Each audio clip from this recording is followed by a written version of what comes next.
Hello everyone, welcome back to Biswajit tutorial and geography. Biswajit tutorial and জিওগ্রাফিতে তোমাদের আরও একবার স্বাগত। দেখো, তোমরা প্রত্যেকেই জানো যে যারা রেগুলার ভিডিও দেখছো যে তোমাদেরকে যে সামনের এসএলএসটি জিওগ্রাফির যে 10টা এবং যদি আমি জিওগ্রাফিক্যাল থটটা নিই 11টা ইউনিট থেকে তোমাদেরকে কিন্তু আমি বেস্ট সাজেশন দেবো, যেগুলো পরীক্ষায় এবারের পরীক্ষায় আসতে চলেছে, খুব কমন আসতে চলেছে। তো আমি অলরেডি জিওটেকটনিক থেকে 2টো ভিডিও, জিওমর্ফোলজি থেকে 2টো এবং ওশেনোগ্রাফি থেকে একটা, 5টা ভিডিও দিয়ে দিয়েছি। তার মধ্যে দেখো, জিওমর্ফোলজি থেকে একটা ভিডিও এবং আগের দিনের ওশেনোগ্রাফি থেকে যে প্রশ্নগুলো দিয়েছি সেইগুলো আমি স্ক্রিন শেয়ার করে করে ভিডিওটা করেছি। ফলত তোমাদের ফোনে, অনেকেরই ফোনে একটু, যেহেতু 240p দেখাচ্ছে যখন কোয়ালিটিটা ভিডিওর, তখন হচ্ছে তোমাদের একটু আবছা লাগছে বা অস্পষ্ট লাগছে।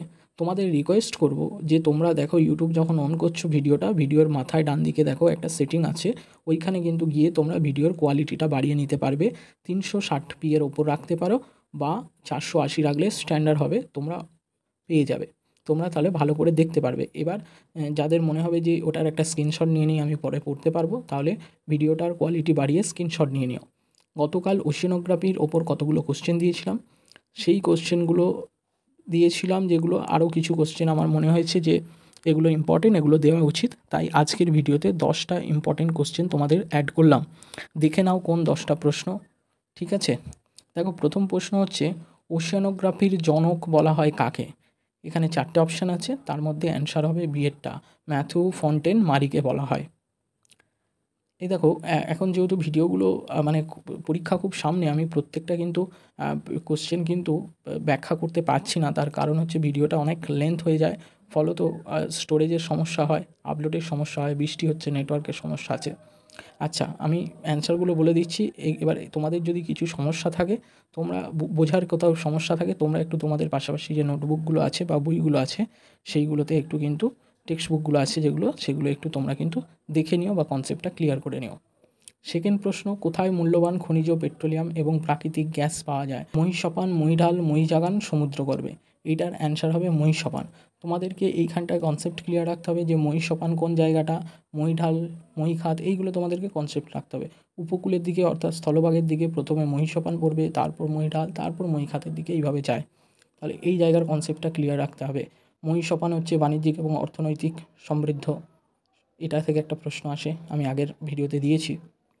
সামুদ্রিক শৈলশিলার অস্তিত্ব মেলে অভিসারী পাত সীমান্তে, প্রতিসারী পাত সীমান্তে, নিরপেক্ষ পাত সীমান্তে, বিনিয়োগ জোনে।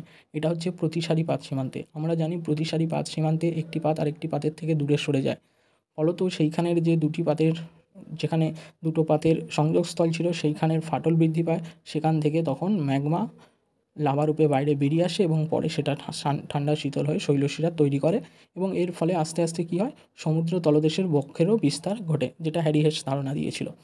এর একটা উদাহরণ হচ্ছে মধ্য মহাসাগরীয়, আটলান্টিক মহাসাগরের যে মধ্য মহাসাগরীয় শৈলশিরা, সেটা অন্যতম প্রতিসারী পাত সীমান্ত বরাবর সামুদ্রিক শৈলশিরার উদাহরণ। আচ্ছা, পরবর্তী প্রশ্ন, পৃথিবীর গভীরতম খাতের গভীরতা কত? মারিয়ানা ফ্রেঞ্চের গভীরতা চেয়েছে, এটা হচ্ছে 11,033 মিটার। তাহলে আমরা সবাই জানি যে প্রশান্ত মহাসাগরে মারিয়ানা খাতের চ্যালেঞ্জার ডেপথের গভীরতা সবচেয়ে বেশি। নিম্নলিখিত কোনটির লবণতার মাত্রা সর্বাধিক? মৃতসাগর, সল্টলেক, সম্বরহদ, ভ্যান লেক। এটা হচ্ছে ভ্যান লেক। 6 নম্বর, 0 ডিগ্রি অক্ষাংশে সমুদ্র জলের গড় উষ্ণতা হলো, 0 ডিগ্রি মানে নিরক্ষরেখা, কত না 27 ডিগ্রি সেন্টিগ্রেড। নিরক্ষীয় অঞ্চলে তাহলে তোমার জলের গড় উষ্ণতা হলো 27 ডিগ্রি সেন্টিগ্রেড। পরবর্তী প্রশ্ন, দেখো এখানে নোট আকারে দেওয়া হয়েছে যে 0 ডিগ্রিতে কত গড় উষ্ণতা থাকে, 20-তে কত থাকে, 40-এ, 60-এ দিয়েছি, একটু দেখে নিও। রেয়ার আর্থ উৎপাদনে অগ্রণী দেশ হলো, অ্যান্সার ভারত। 4টে অপশান ছিল, ভারত, চীন, ইউএসএ, শ্রীলঙ্কা, অ্যান্সার ভারত।